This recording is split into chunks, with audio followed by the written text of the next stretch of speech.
Bible సమయం గంభీర సమయం వచన పరంపర ధ్యానాంశ సమయం బైబిల్ సమయం గంభీర సమయం దైవ సన్నిధికి అనుబంధ సమయం బైబిల్ సమయం బైబిల్ సమయం బైబిల్ సమయం బైబిల్ సమయం.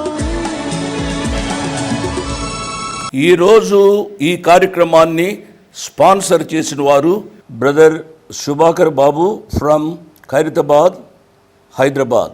ఈరోజు కార్యక్రమాన్ని చూచి అనేకులు రక్షింపబడతారు, బాధలలో ఉన్నవారు ఆదరించబడతారు.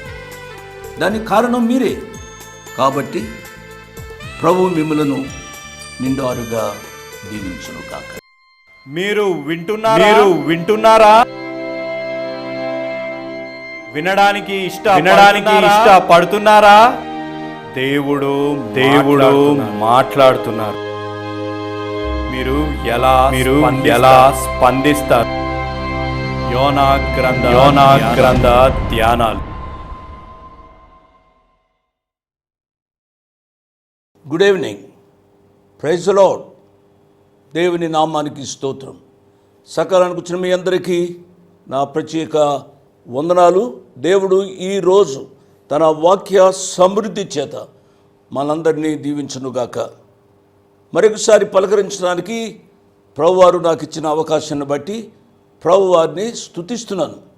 ఎందుకనగా ప్రతి నిమిషము ఆయన చేతుల్లో ఉంది. ఏది ఎప్పుడు ఏ రీతిగా జరుగుతుందో తెలియని దినాల్లో జీవిస్తూ ఉన్నాం. చాలా విచారకరమైన సంగతులు జరుగుతూ ఉన్నాయి. చదువుతూ ఉంటే చాలా బాధగా ఉంటుంది. పిల్లలను, యవనస్తులను, సరే చిన్న పిల్లలను చదవడానికి చెప్పడానికి కూడా చాలా బాధగా ఉంటుంది.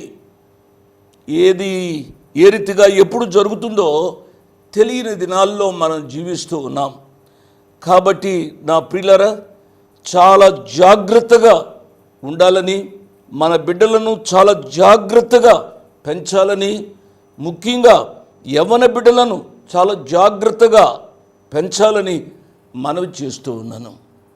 మన బిడ్డలు దేవునికి ఉపయోగపడేటట్టుగా మనం పెంచగలిగితే మనము ధన్యులము అవుతాం. అమ్మా, బాబు, మీ ఆరోగ్యాలు ఎలా ఉన్నాయి? మీ ఆరోగ్యాలు బాగుగా ఉంటేనే మా పరిచర్య బాగుగా నడుస్తుంది. కాబట్టి మీ ఆరోగ్యాల కొరకు ప్రార్థన చేస్తున్నాం. మీలో కొంతమంది అనారోగ్యంగా ఉండడానికి అవకాశం ఉంది. డయాబెటీస్, బ్లడ్ ప్రెషర్, ఇంకా ఆయా రోగాలు మనుషుని పీడిస్తూ ఉన్నాయి. క్యాన్సర్ కొంతమందిని పీడిస్తూ ఉంది. క్యాన్సర్ మొదట్లో గుర్తిస్తే దానిని బాగు చేయగలము అని డాక్టర్లు చెబుతూ ఉన్నారు. అటువంటి సిమ్టమ్స్ ఏవైనా మీకు తెలిస్తే మొట్టమొదటిగా పరమ వైద్యుడిని సంప్రదించండి. ఆయన సహాయంతో భూలోకంలో ఉన్న మామూలు డాక్టర్ దగ్గరకు వెళ్ళండి.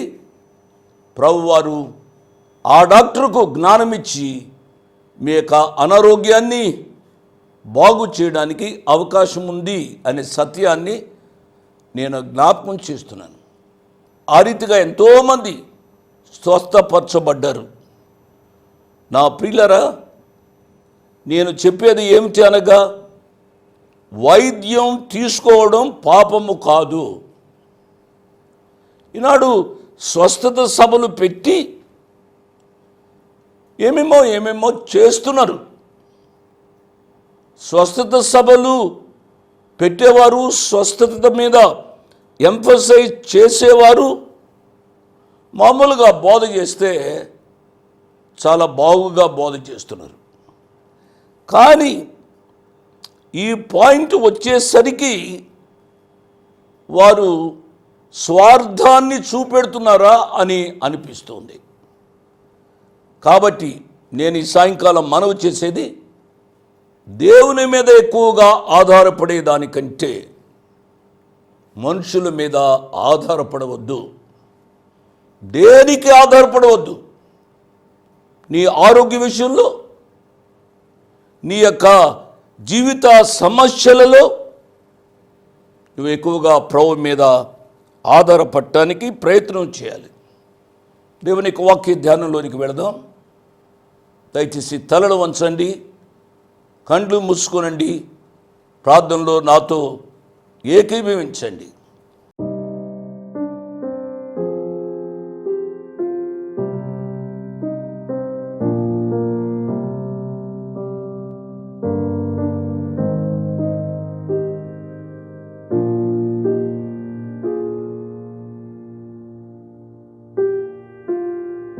మమ్మలను మిక్కిలిగా ప్రేమించిన మా ప్రియ పరలోకపు తండ్రి, వందనాలు, స్తోత్రాలు.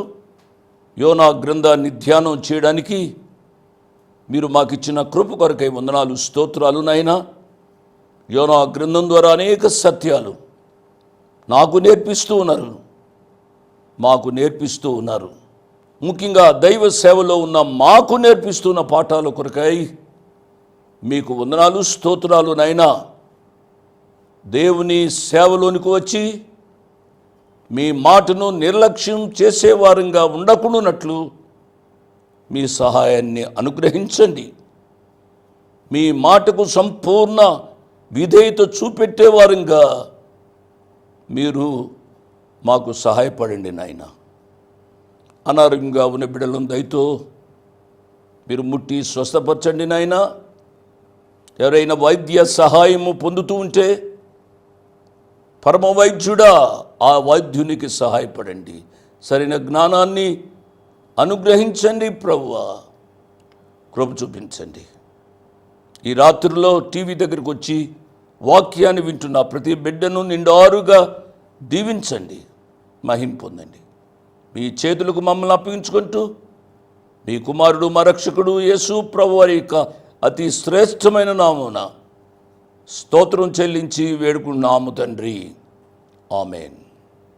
ఆమెన్ అని నాతో చెప్పిన మీ అందరికీ నా ప్రత్యేక వందనాలు. మరొకసారి జ్ఞాపకం చేస్తున్నాను, దేవుని వాక్యాన్ని జాగ్రత్తగా వినండి.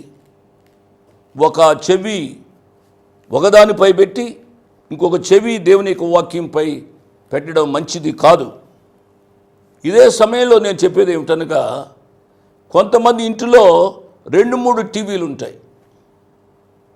ముసలోళ్ళలో లేక నాలాంటి వృద్ధులో ఎవరొక దేవుని వాక్యాన్ని వింటూ ఉంటారు. యవనస్తులు ఇంకొక టీవీలో సినిమాలు లేక ఆయా పాటలు, శృంగార రసభరితమైన విషయాలు చూస్తూ ఉంటారు. చాలా విచారకరమైన సంగతి. దేవుడు నీకు ఇచ్చిన ప్రతి సాధిక్యతను, ప్రతి సౌకర్యాన్ని దేవుని నామ మహిమ కొరకు వాడాలి. జీవము గల దేవుని చేతిలో పడుట బహుభయంకరము.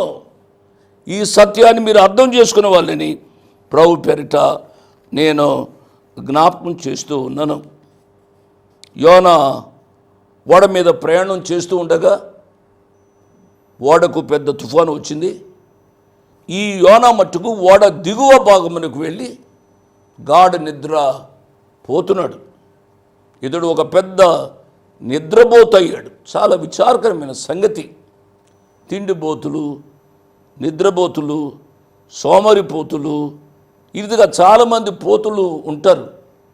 నేను సామెతల గ్రంథంలో ఆ విషయాలన్నీ చెప్పాను. వాక్యాన్ని వింటున్న నా ప్రియ బిడ్డలారా, మీరు ఇటువంటి పోతుల వలె జీవించడానికి వీల్లేదు. మీరు ఆశీర్వాదకరంగా జీవించాలి. మీ ఇంటికి దీవెనకరంగా ఉండాలి.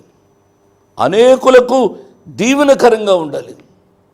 అంతేకాని ఈ యోనా వలె ఇష్టానుసారంగా జీవించవద్దు అని నేను మనవి చేస్తున్నాను. ఈ యోనా వాడ దిగువ భాగానికి వెళ్ళి ఇతడు నిద్రపోతున్నాడు.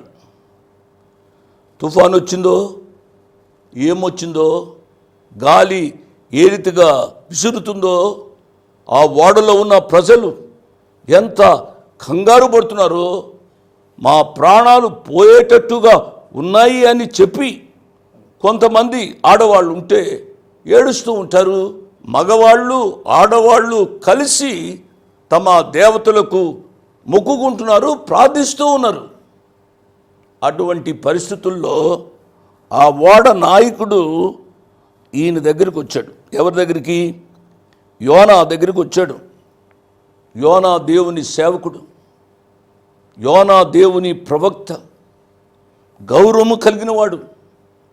గౌరవం కలిగిన ప్రవక్త అయిన యోనా దగ్గరికి వచ్చి ఒక అతను అంటున్నాడు, ఓ ఈ నిద్రపోతా, నీకేమొచ్చింది లే అంటున్నాడు. ఎంత విచారకరమైన మాట అంటది. ఒక సేవకుడిని ఆ రీతిగా అంటారా? ఈ రాత్రి ఆలోచించాలి. దేవుని సేవకునిగా నేను, దేవుని సేవకులుగా మీరు, విశ్వాసులుగా ఉంటున్న మీరు ఆలోచించవలసింది ఏమిటనగా, నిద్రబోతులుగా దేవుని మాటను ధిక్కరించి ఇష్టానుసారంగా జీవించేవారిగా ఉండవద్దు. యోనా ఉన్న వాడకు ఎంత మరణాపాయం వచ్చిందో మీరు ఆలోచించాలి. మన యొక్క జీవితాల్లో కొన్ని పర్యాయాలు తాత్కాలికంగా మనం చేసిన పాపానికి, దేవుని మాటకు అవిధేయం అయినప్పటికీ కూడా శారీరకంగా మంచిగా ఉండడానికి అవకాశం ఉంది. అది తాత్కాలికం. మీరు సత్యాన్ని గమనించి ఉండి ఉంటారు. ఎలాగనగా ఒక ఆయన ఇష్టానుసారంగా జీవిస్తూ ఉంటాడు, కానీ అతనికి కార్లు ఉంటాయి, మేడలు ఉంటాయి, మిద్దులు ఉంటాయో జల్సాగా అతను జీవిస్తూ ఉంటాడు. కానీ అతని జీవితం చాలా పాపంలో ఉంటుంది. దొంగతనాలు చేస్తాడు, వ్యభిచార జీవితంలో ఉంటాడు, ఇష్టానుసారంగా జీవిస్తూ ఉంటాడు. కానీ కుటుంబ రీత్యా, బిడ్డల రీత్యా, వ్యాపార రీత్యా అతడు బాగుండడానికి అవకాశం ఉంది.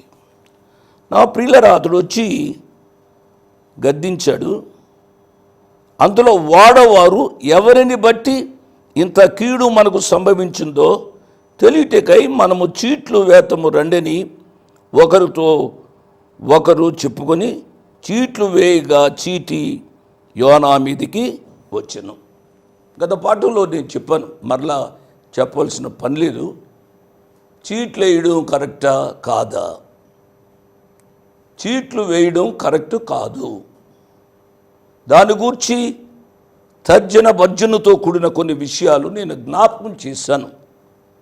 ఇస్కరియోతు యోధ చనిపోయిన సందర్భంలో, ఉరిపెట్టుకున్న సందర్భంలో యేసు ప్రభువు దగ్గర 11 మంది ఉన్నారు కాబట్టి 12వ వ్యక్తి కొరకు వారు చీట్లు వేశారు కదా. మరి చీట్లు వేయవద్దు అని మీరు చెబుతున్నారు ఏమిటి అని నన్ను ప్రశ్నించడానికి అవకాశం ఉంది. దానికి సంపూర్ణమైన జవాబు నేను నిన్న పాఠంలో నేను చెప్పాను. అపోస్తలులైనా ఎవరైనా ఈ భూమి మీద జీవిస్తున్నప్పుడు ఏదో ఒక పొరపాటు చేయడానికి అవకాశం ఉంది. ఏదో ఒక పొరపాటు కాకపోయినా నేను చెప్పేది ఏమిటనగా, ఈ శరీరంతో ఉన్నప్పుడు, ఈ మానవ జీవితంలో జీవిస్తూ ఉన్నప్పుడు పొరపాట్లు చేయడానికి అవకాశం ఉంది. కాబట్టి అక్కడ అపోస్తలులు చేసిన దానిని సమర్థించడంలే. ఆ ఓడలో ఉన్న వారందరూ చీట్లు వేయగా యోనా మీదకి చీటు వచ్చింది. ఎంత విచారకరమైన సంగతి అండి. దేవుని సేవ మీదకి చీటు రావడం, దేవుని సేవకుని ద్వారా ఆ ఓడలో ఉన్న వారందరికీ ప్రాణం ముప్పు రావడం ఎంత విచారకరమైన సంగతి. ఓడలో ఉన్న ఈ దేవుని సేవకుడైన యోనా వారందరికీ చిన్న మీటింగ్ పెట్టవలసింది, వారందరినీ ప్రభువులోనికి నడిపించవలసి ఉంది, వారందరికీ ఆల్టర్ కాల్ ఇవ్వవలసి ఉంది. కొంతమంది అయినా దేవునిలోనికి వచ్చి ఉండేవారు. అటువంటి సమయంలో పోయి నిద్రపోతా అని అనిపించుకుంటున్నాడు. ఇక్కడ జరిగింది ఏమిటి అనగా 3 విషయాలు వాళ్ళు అంటున్నారు. మీరు ఆలోచించాలి. ఏమిటి అనగా, నీ వ్యాపారము ఏమిటి అంటే నీవు చేస్తున్న పని ఏమిటి అని అర్థం. చూడండి, కాబట్టి వారు అతను చూచి, ఎవని బట్టి ఈ కీడు మాకు సంభవించునో, నీ వ్యాపారం ఏమిటో, నీవెక్కడి నుండి వచ్చితువో, నీ దేశమేదో, నీ జనమేదో, ఈ సంగతి అంతయు మాకు తెలియజేయము అనిరి. ఈ యొక్క ప్రశ్నలు అతన్ని తబ్బిబ్బు చేసి ఉండి ఉంటాయి. ఎందుకు అనగా, ఒక రకంగా చూస్తే యోనా దేవుని యొక్క సేవకునిగా ఇది మంచి తరుణం అతనికి. ఎందుకు అనగా, వారి మధ్య సజీవమైన దేవుని గూర్చి సాక్ష్యం ఇవ్వడానికి. వారందరినీ దేవుని వైపు ఆకర్షించవచ్చు, కానీ ప్రియులరా, అతడు ఆ రీతిగా చేయడం లేదు. నీ వ్యాపారం ఏమిటి, నీవు చేస్తున్న పని ఏమిటి అని వారు అడిగారు. నేను దేవుణ్ణి సేవకుణ్ణి, దేవుని ప్రవక్తను అని చెప్పాలి కదూ. ఆ రీతిగా చెప్పకుండా ఇతడు డొంక తిరుగుడు సమాధానం చెప్తున్నాడు.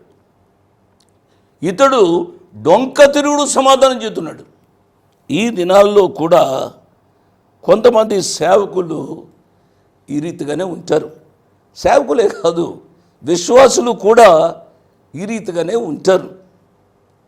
ఇంటి ప్రక్కన ఉన్నవారు, లేక ప్రయాణం చేస్తూ మన ప్రక్కన కూర్చున్నవారు, ట్రైన్లో కానీ, బస్సులో కానీ, విమానంలో కానీ, ఏదైనా వారు పూజలు చేసిన తినుబండాగారాలు తెచ్చినప్పుడు వారు ప్రక్కన ఉన్న వారికి ఇస్తూ ఉంటారు.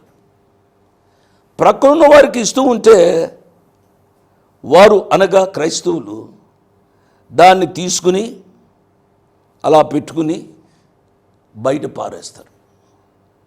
మేము తీసుకోమండి, ఈ విగ్రహారాధన పూజలు పునస్కారాలు చేసింది విశ్వాసులుగా, క్రైస్తవులుగా మేము తీసుకోమండి అని చెప్పడానికి, సాక్ష్యం ఇవ్వడానికి అది అవకాశముగా వారు తీసుకుని వారు ప్రభువును మహిమపరచాలి. వారు ప్రభువును మహిమపరచడానికి బదులుగా వారు ద్వంద్వ జీవితము జీవిస్తూ ఉంటారు. చాలా విచారకరమైన సంగతి. It was a great opportunity for Zona to give testimony about his living God. సజీవమైన దేవునికి సాక్ష్యం ఇవ్వడానికి యోనాకు ఇది మంచి మార్గం. నా ప్రియులరా, మనము ఆలోచించాలి. అతన్ని వేసిన రెండవ ప్రశ్న ఏమిటి అనగా, నువ్వు ఎక్కడి నుంచి వచ్చావు, నీ యొక్క దేశము, ప్రదేశం ఏమిటి, నువ్వు ఎక్కడి నుంచి వచ్చావు అనే దానికి సరైన సమాధానం చెప్పడంలే. నేను గర్హేపతు అనే గ్రామా నుంచి వచ్చాను అని నిర్దిష్టంగా చెప్పాలి కదూ. ఆ రీతిగా చెప్పలేదు. మూడో ప్రశ్న, నీ దేశము ఏది అని అడిగారు. నేను ఇశ్రాయేలు దేశస్థుడను, సజీవమైన దేవునిని ఆరాధించేవాణ్ణి అని చెప్పడం లేదు. ఈ దినాల్లో కూడా మేము క్రైస్తవులము అని చెప్పుకోవడంలే. క్రైస్తవులు అని చెప్తే వీళ్ళు నిమ్న జాతులు కాబోలు, వీరికి దూరంగా ఉండాలి అని చాలామంది అనుకుంటారేమని భయపడతారండి.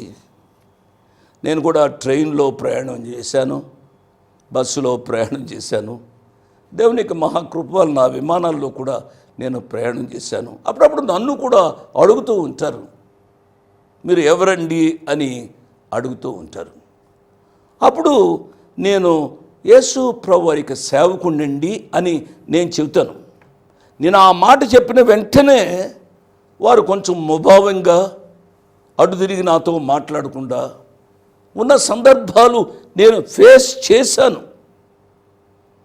నేను గొప్ప గొప్ప వాళ్ళు ప్రయాణం చేస్తున్న విమానాల్లో కానీ, ట్రైన్లో కానీ నేను ఇకాను ప్రియులరా, అటువంటి సమయాల్లోనే మనము అది ఒక తరుణంగా తీసుకుని దేవునిని వారికి పరిచయం చేయడం, సజీవ దేవుణ్ణి వారికి పరిచయం చేయడం మంచిది అనే విషయాన్ని నేను జ్ఞాపకం చేస్తున్నాను.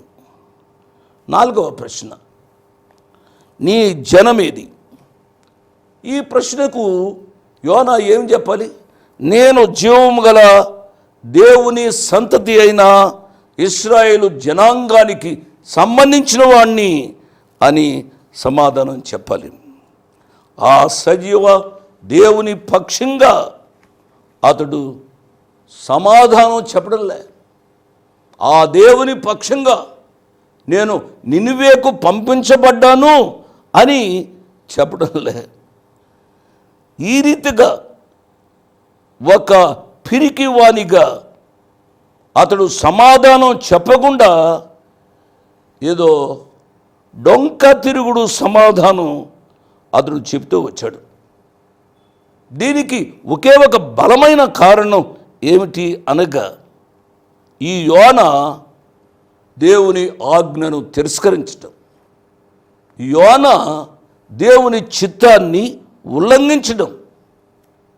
నా ప్రియులరా, దయచేసి దేవుని ఆజ్ఞ మనం ఎన్నడూ మేరకూడదు.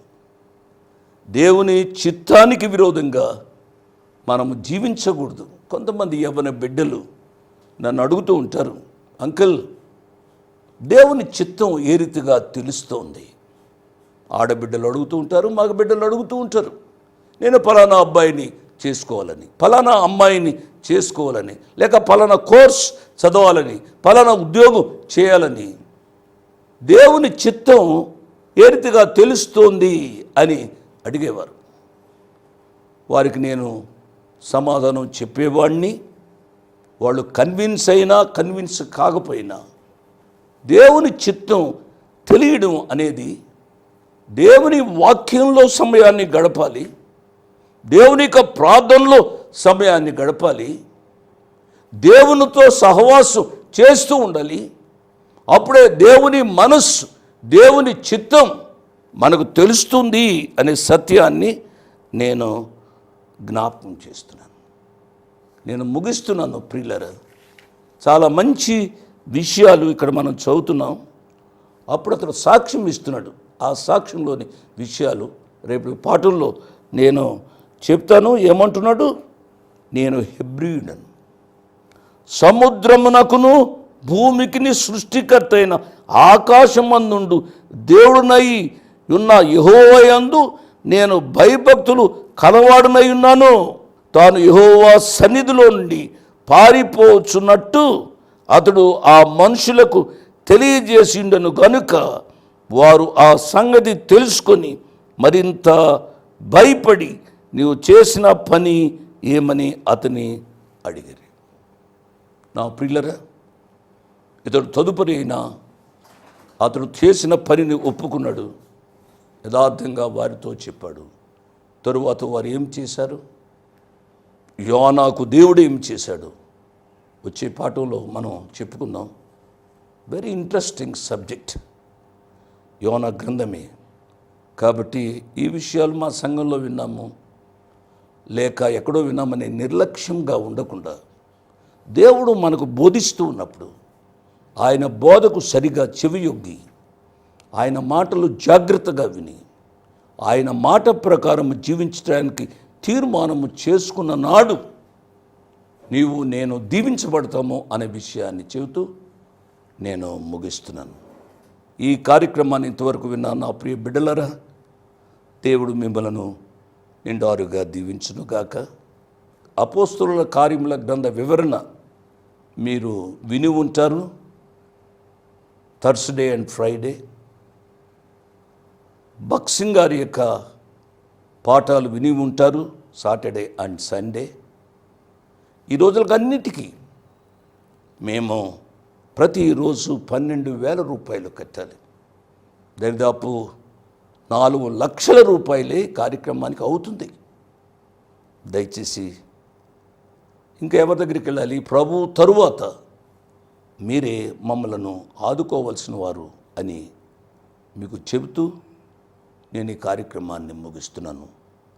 దేవుడు మిమ్మల్ని నిండారుగా దీవించునుగాక.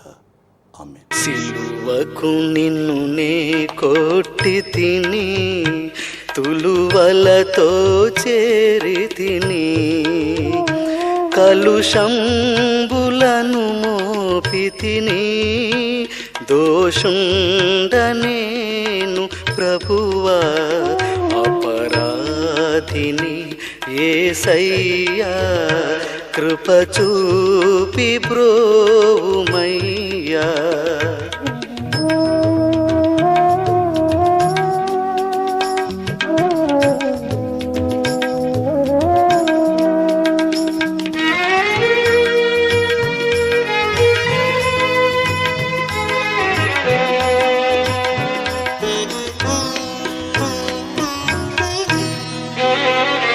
బ్రక్కలో బల్లెపు పోటు, గ్రక్కున పొడిచి తినేనే, మిక్కిలి బాధించి తిని, మక్కువ చూపితివయ్యో, అపరాధిని యేసయ్యా, కృప చూపి బ్రోవుమయ్యా. ఇంతవరకు వాక్యాన్ని విన్నందుకు మీకు నా హృదయపూర్వక వందనాలు. ఒక ప్రత్యేకమైన మనవి చేయడానికి మరొకసారి మీ ముందుకు వస్తున్నాను. అదేమిటనగా, ఈ కార్యక్రమాన్ని నిర్వహించడానికి నేను ఎంతో ధైర్యం చేశాను అనే విషయాన్ని జ్ఞాపకం చేస్తున్నాను. డబ్బుండి కార్యక్రమాన్ని ప్రారంభించలేదు. నన్ను రక్షించి ఇంతవరకు పిలిచిన ప్రభు ఉన్నారు అని, తదుపరి విశ్వాసులైన మీరు ఉన్నారు అనే ధైర్యంతో ఈ కార్యక్రమాన్ని కొనసాగిస్తున్నాం. కాబట్టి ఈ కార్యక్రమానికి అయ్యే ఖర్చులో కొంత భాగమైన మీరు భరించాలని మనవి చేస్తున్నాను. ఒకరోజు కార్యక్రమానికి ఎంత ఖర్చు అవుతుందో ఆ విషయాలు మీరు తెలుసుకోవాలంటే దయతో నాకు ఫోన్ చేసి కానీ, ఆఫీసుకు ఉత్తరం రాసి కానీ తెలుసుకుని సహాయపడమని ఒక తండ్రిగా, దైవదాసునిగా, అంకులుగా మీకు మనవి చేస్తున్నాను. My address 1-1-214/2, flat number 505506. 1-1-214/2, flat number 505506. Prithvi Apartments Extension, Vivek Nagar, Chikkadpalli, Hyderabad 20. దేవుడు మిమ్మల్ని నిండారుగా దీవించునుగాక. ఆమేన్.